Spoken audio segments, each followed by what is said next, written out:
अब हम डिस्कस कर लेते हैं लिम्फेटिक सिस्टम को। जैसे कि वी ऑल नो कि ये वो सिस्टम होता है जो कि रिस्पॉन्सिबल होता है कि आपके blood tissues some due to high blood pressure capillary से कुछ ब्लड स्केप करके टिश्यूज में चला जाता है। उस टिश्यू से जो ब्लड होता है वो वापस आपके ब्लड सर्कुलेटरी सिस्टम में डालने की रिस्पॉन्सिबिलिटी आपके लिम्फेटिक सिस्टम की होती है। लिम्फेटिक सिस्टम बेसिकली जो होता है ये आपके certain lymph vessels, lymph nodes वगैरह से जो होता है वो क्रिएट किया गया होता है और ये प्रॉपर एक नेटवर्क होता है। इसके अंदर टिश्यूज एंड ऑर्गन्स काम कर रहे होते हैं और देन इसके अंदर जो फ्लूइड होता है जो आपकी ब्लड वेसल्स में वापस डालना होता है ये मोस्टली आपका वाटरी फ्लूइड होता है और इसको हम लोग लिम्फ कहते हैं। 1/6 ऑफ योर बॉडी जो है जो फ्लूइड क्रिएट होता है उस फ्लूइड को हम लोग इंटरस्टिशियल फ्लूइड कहते हैं। अगर देखा जाए तो जो लिम्फ होता है वो बेसिकली उसकी जो कंपोजिशन होती है वो आपकी प्लाज्मा की होती है। जैसे प्लाज्मा कलरलेस होता है, बिल्कुल लिम्फ जो होता है वो भी कलरलेस होता है, क्योंकि जब ब्लड कैपिलरी से जो फ्लूइड स्केप होता है वो आपके ना रेड ब्लड सेल्स ना वाइट ब्लड सेल्स बल्कि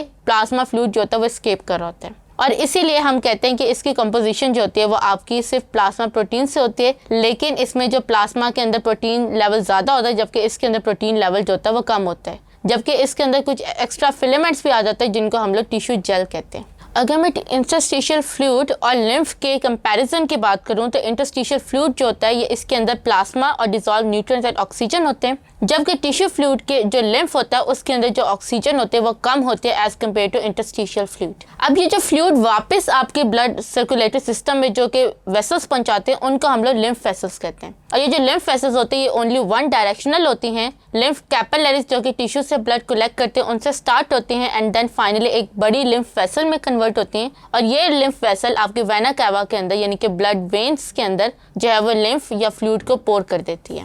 फिर इसके अंदर जो अगर मैं लिम्फ कैपिलरीज की बात करूँ तो अगर ये ब्लड कैपिलरीज के दरमियान में प्रेजेंट होती है, येलो कलर की होती है क्योंकि इसके अंदर येलो कलर का फ्लूइड होता है और ये वन वे होती है। फिर आपके पास जो होता है वो लिम्फ वेसल्स के अंदर एक सर्टेन चेक पॉइंट्स होते हैं जिनको हम लोग लिम्फ नोड्स कहते हैं। इन नोड्स के अंदर आपके वाइट ब्लड सेल्स प्रेजेंट होते हैं जो कि मॉनिटरिंग करते हैं आपके इस फ्लूइड की। जैसे इस फ्लूइड के अंदर जो होता है वो फॉरेन पार्टिकल्स या फॉरेन बैक्टीरियाज वगैरह नजर आते हैं तो ये लोग जो होते हैं लिम्फ नोड के अंदर जो वाइट ब्लड सेल्स होते हैं वो आपके लिम्फ इसके अंदर से जो फ्लूइड होता है उसके अंदर से जो होता है वो सारे बैक्टीरियाज को किल कर देते हैं और आपके लिम्फ को जो होता है वो फिल्टर कर देते हैं।